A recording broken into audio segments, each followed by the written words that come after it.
ready and rested and prepped? Yeah, Absolutely. absolutely. What happens to Britain after the prawn invasion? In other news, what are you doing for the 5-year anniversary of the prawn invasion? Is it eating chocolate? As a reward for the 5 long years of peaceful servitude, good, kind, large and attractive King Subquatica has raised the choco rations by a whole 5 units.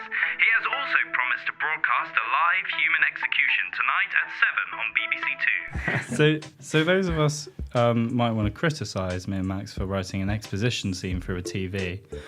We got that from watching a lot of these dystopian films. They It's do pretty that much all the fucking standard time. way. 28 days later, you get Children of Men. Children of Men. You get like 1984. Context through Brazil. the TV. Brazil. You know, you think we're plebs? Well, if you do, you think every one of those people is plebs too, you idiot. You think Terry Gilliam's a pleb? You think Terry Gilliam's a pleb? Sounds like Danny Boyle's a pleb. Sounds like you might be a pleb then, maybe. Maybe. Everyone in England at the moment is feeling all a bit like weird and anxious because what's happening with Brexit? What's happening with Farage? Ultimately, like that's what it's all about, isn't it? It's all about Brexit. Yeah, but because you see that with years and years. Russell T Davies, showrunner of Doctor Who from 2005, you know, he's come back Class with a new act. banger show called Years and Years. It starts in 2019 and then it just keeps on going years and years into the future. Yeah. He predicts that Trump's going to get a second term. Yeah. He predicts some refugee stuff with Ukraine and Russia and potentially nuclear kind of war. Yeah, that's right. It but divulges into nuclear war. He grounds it in this like kind of social realist British like family. Yeah. So it's all done very intelligently, but it's also quite fun as well. And funny. It's really playful at places as well. It really has it does have Black Mirror qualities to it, the way that the sci-fi is done. They have like a daughter and they've got like projected filters that you can put on your face. Yeah, like Snapchat filters. Like She's got, Snapchat the filters dog on her filter. face, and it's like a way to not communicate with her parents. It kind of reminds me of Her, the way that Her is like a love story set in like this dystopian sci-fi world. Years and Years is actually a family drama set as sort of the ensuing apocalypse takes place. And all this sci-fi stuff is not really what it's about, but it's happening in the background and informing the characters as it goes on. I don't want to change sex. No, sure. We say gender now, don't we? Sorry.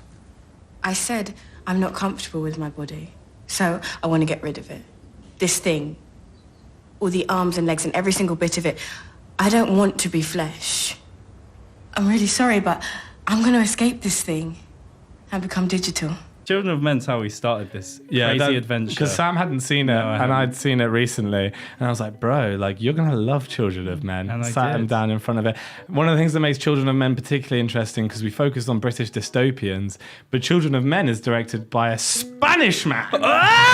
And the world building in Children of Men, I think, is actually some of the most expert world building done in just one sequence as well, because the film opens up and you pretty much get like one shot of the character walking through the city of London.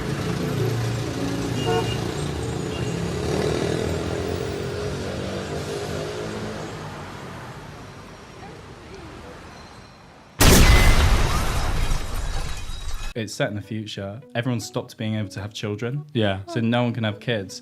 And what do you do in the world where no one can have children? You Like, flip what's the out. point of living? Yeah. Like, what's the point? Because you know You can't once continue your your race. generation dies out, like that's it. That's the Yeah. end of the world, essentially. So it kind of looks at a world with those And repercussions. Britain's got the whole carry on, keep Carry calm, on, carry yeah. on. It's the We'll do it. What is it? It's like the Blitz positivity. Yeah, where it's like, exactly. tighten your bottle belt. Tighten your So bottle what if belt. we can't have children? Who gives a fuck if we can't eat food? We got to keep the energy going. Keep working, keep consuming, never stop. The British way. But I also think like the most important aspect to a dystopian or an apocalyptic-esque film is always down to like the design and the set and how you use the environment to tell the story of how the world was ravaged, basically. I think that's what makes them uniquely satisfying to watch. A lot of these films are denied happy endings as well. So 28 Days Later, 1980. 28 Days Later has a happy ending. The zombies starve and they go to a little house on the hills. Yeah, but it's still dark. It's Yeah, like a it's mixed still- bag. it's still Children of pretty- Men also has a slightly implied. they've got It's a this mixed kind of- bag. 1984 And is Brazil, fuck you. they both- Brazil, yeah, really depressing. yeah. Clockwork Orange ends on a kind of a positive note. Is the world going to get better though?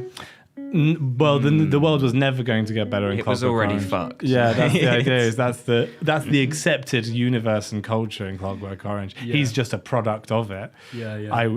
That's my essay for Clockwork Orange, handing that right in. You can do whatever you like with these. Eggy Bricks. I would like to smash them and pick them all up and throw out. Yeah, for this segment, I thought I'd spice it up a bit, and we're going to compare two films together. All right. One was made for 17 million, Yeah. and the other one was made for anywhere between 100 to 150 million. Okay. One of them's sick, and one of them's not good. Right. So the first one is Doomsday by Yeah. Neil Marshall, Which is sick. which was made for 17 million. Which is cheap. That's like pennies. It's pennies for a feature film. It wears like its references on its sleeve. It's so very like, proud of what it is. yeah, so its opening is basically Escape from New York, yeah. which is basically like With a woman who's got a bionic eye that she can yeah. like use to spy on things, the whole of Scotland's been taken over by this disease. Yeah. Walled off Scotland. and the disease And just the kills people. It's just like just kill you, the disease. there might be a cure. Yes, So they've in sent Scotland because there's life yeah. signs in Yeah. Scotland. So they've sent in this girl with the bionic eye to go into, similar to Escape from New York, into this like cesspool, this walled off place, and they get there and it's Mad Max. Yeah. So it's just Mad Max in Scotland. So it's like Scottish Mad Max. And then from that segment on, it moves into a medieval segment where they're all living in a castle in Scotland and having like sword fights with each other. It's really, really weird. It's really bonkers. And despite some like odd color grading choices, I think it's also really lit. Cain thought he could tell us what to do, and we told Cain, fuck yeah! The other film, which lost 80 million, Mortal Engines. Oh, no, not Mortal Engines. They're just coming out with this hammy, like over-the-top dialogue. You think that Peter Jackson thinks he's making a classic, like he's convinced himself. This that is this my is going to be a my classic. next Lord of the Rings, guys. Yeah. That's what I like about you. Your boundless sense of empathy. What did you say? Nothing. You're right, look. I talk too much, especially when I'm nervous. I'm not going to talk anymore. Zipped. No more talking. It's giant cities destroying each other on wheels. That's the like- plot. World is like a landmass due to some sort of big weapon going off. So all these cities are on wheels and they go around fighting each other all the And time, London's like the big bad one. which should be really sick. And instead, it's just like there's no sense of joviality to it, which is the opposite with Doomsday, which has no money at all behind it. But like everyone in that project is really enthusiastic. Yeah. The enthusiasm is what you can get behind And on what's it. weird is Doomsday has more sense for scale. Because It you does. can see all these crowd shots and all these Yeah. huge things happening. It moves from one location to the next really fast. Really nicely And then directed crowd Mortal Engines, sequences it feels as very well. tight and like Yeah. it's a lot of scenes and people rooms In corridors, lots of talking. characters And then- alone. They're and then when it- isolated a lot of the time as well. And then when it comes to the action scenes, it's filled with CGI and it's Yeah, bland. it's really like, oh yeah, it's just a shame because Peter Jackson could have really like done something good. Hopefully one day he'll go back to making good. Well, maybe he'll listen to this and realise what is good. guys ripped on me for Mortal Engines. What sort of aspects of Doomsday do you think helped inform us writing this